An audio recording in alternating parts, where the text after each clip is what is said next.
O homem suspeito de ser o mandante do crime que vitimou o menino João Guilherme, de 8 anos, e também o José Edson, de 37 anos, alvo dos criminosos. Esses dois foram vítimas, né, desse crime bárbaro que aconteceu em Junqueiro na última sexta-feira. Esse homem se entregou hoje à tarde à polícia. O repórter William Tavares mostra o momento exato da prisão, na hora que ele chegou na delegacia.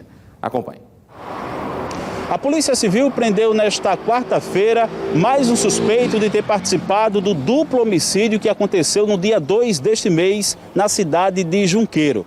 Um homem de 37 anos e uma criança de apenas 8 anos de idade. Logo após o fato, 2 suspeitos foram presos. Nesta quarta, mais um suspeito foi preso pela polícia. Ele é considerado o mandante desse crime. Ele foi trazido até a sede da DEIC. Durante a entrevista, ele negou as acusações. Você participou desse crime? Não. E por que você está sendo preso? Não sei. E os que foram presos, você conhece ou não? Não conheço nenhum deles. Foi você que fez um churrasco depois para comemorar ou não? Não. Não fiz churrasco nenhum. Não fiz nada, nem conheço nenhum deles. Você sente pena da criança que acabou morrendo, além do pai da criança? Você teve algum problema com o pai da criança ou não? Não, tive nada com... Você é inocente? Essa aqui é da algema. Você acha que vai conseguir provar a inocência nesse caso? Você pode se defender. Só quem sabe é Deus, né? Não é de que Deus ninguém. Você conhecia a criança de 8 anos que morreu também nesse caso? Pai, não tenho nada a falar, não. Mas você conhecia o rapaz que morreu? Você conhecia? Da Santa Amélia, William Tavares. Agora desmente tudo, né? Vamos continuar nesse caso e a gente vai agora ao vivo com o Neto Mota, que está com o delegado que está investigando esse crime bárbaro. Neto, o que é que a gente já sabe, né? Pelo menos na entrevista aqui com o Williams, ele disse que não sabia de nada, não sabia porque estava sendo preso. Ele já prestou depoimento, o delegado colheu esse depoimento, ele revelou alguma coisa ou confessou algo, ele seria o mandante, é isso? Os executores já tinham sido presos no final de semana, né? Os supostos, enfim, suspeitos, né? A gente tem que dizer assim, suspeitos, hein, Neto? Olha, Edson, o que chama a atenção é a movimentação dos principais suspeitos logo após o crime. Eu estou aqui ao lado do delegado Gustavo Xavier, que vai nos contar. Delegado, boa noite, muito obrigado pela sua presença aqui no Cidade Alerta. Conta pra gente, ele prestou depoimento, ele revelou como arquitetou tudo isso e chama a atenção a movimentação de todos após o crime, né? É um crime bárbaro, né, por um tipo de briga. Foi contratado um grupo de extermínio para executar o José Edson. Infelizmente, uma criança inocente de apenas 8 anos de idade, o João Guilherme, foi vitimada. Essa criança foi vitimada com essa ação bárbara, brutal por parte desses homicidas, que tiveram a ousadia de, após o cometimento do crime, eles seguiram em direção às suas respectivas residências e lá descansavam como se nada fosse acontecer, né, com a certeza da impunidade. Só que as polícias estavam atentas, a Secretaria de Segurança Pública imediatamente seguiu para lá com a pessoa do Dr. Alfredo Gaspar e conseguimos efetuar a prisão em flagrante de 2 dos participantes.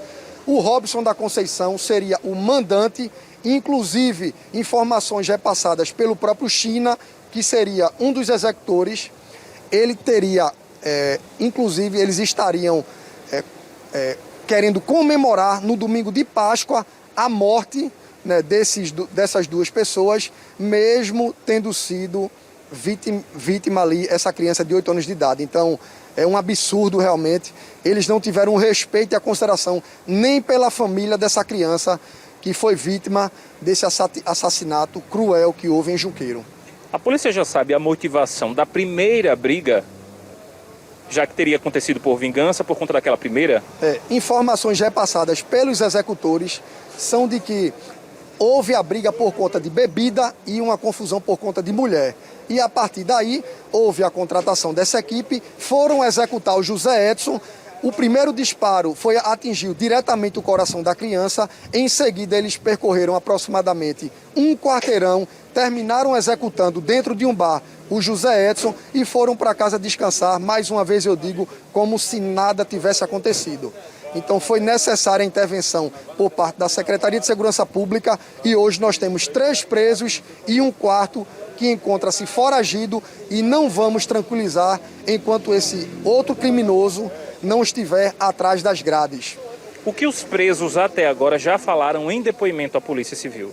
Inicialmente, quem estava no carro na execução disse que apenas estavam conduzindo o Ratinho e que o Ratinho teria sido o executor desse duplo homicídio. Mas só que nós temos elementos probatórios que dizem o contrário, que não foi apenas individualmente o Ratinho, mas houve também a participação dos outros 2 que estavam no veículo e eles tinham ciência de que estavam seguindo para um local para cometer um homicídio. Além disso, nós temos a certeza, a polícia tem a certeza de que o Robson da Conceição seria o mandante desse crime em razão do próprio depoimento do China, bem como de mensagens transmitidas entre eles em razão de uma comemoração do domingo de Páscoa. Iam comer carne e ingerir bebida alcoólica enquanto a criança tinha acabado de ser sepultada naquela cidade. Inclusive a família do menino João Guilherme continua em estado de choque, né, delegado? O pai numa situação deplorável, né? Ele que conversou com nossa equipe também e se mostrou assim totalmente indignado com a ação desses criminosos que não tiveram o respeito sequer por essa família que sofre até o dia de hoje. Delegado, muito obrigado pelas informações aqui ao vivo no Cidade Alerta. Edson Moura, detalhes sórdidos, né, de um crime que aconteceu no interior de Alagoas que até hoje segue aí deixando marcas irreparáveis. Pois é, Neto, eu queria só que você fizesse mais uma pergunta ao delegado, né, só para a gente terminar de esclarecer esse caso, porque desde que a gente trouxe essa notícia triste, né, na segunda-feira, ficou na dúvida se havia alguma relação familiar entre a criança e o dono do bar, né? Ele agora informou que o primeiro tiro que atingiu a criança já foi em outro local ou foi exatamente dentro daquele ambiente onde foi morto também o José Edson? O Edson Moura está fazendo 2 perguntas lá no estúdio. A primeira é qual o grau de parentesco e se eles eram parentes. A criança, João Guilherme e o dono do bar. E onde estava o João Guilherme? Era num cômodo próximo e dentro do bar ou em outra casa? Infelizmente, o José Edson tinha acabado, em razão do problema da confusão que houve ainda em fevereiro, o José Edson, juntamente com a mãe dele, tinham acabado de se mudar para uma casa, né, que era vizinha à casa do João Guilherme e de seu pai. Então eles estavam conversando, eram vizinhos recentes. O pai do João Guilherme conversava no momento do tiroteio com o José Edson. E em decorrência dessa conversa, o veículo chegou, os atiradores desceram do veículo e começaram a efetuar disparo. A criança foi atingida de imediato e faleceu logo após o disparo. O José Edson fugiu, entrou após correr por aproximadamente um quarteirão, entrou numa casa que estava com a porta aberta, consequentemente entrou em um bar vizinho a essa casa e dentro do estabelecimento foi executado por esses criminosos. Edson Moura, eu volto para você.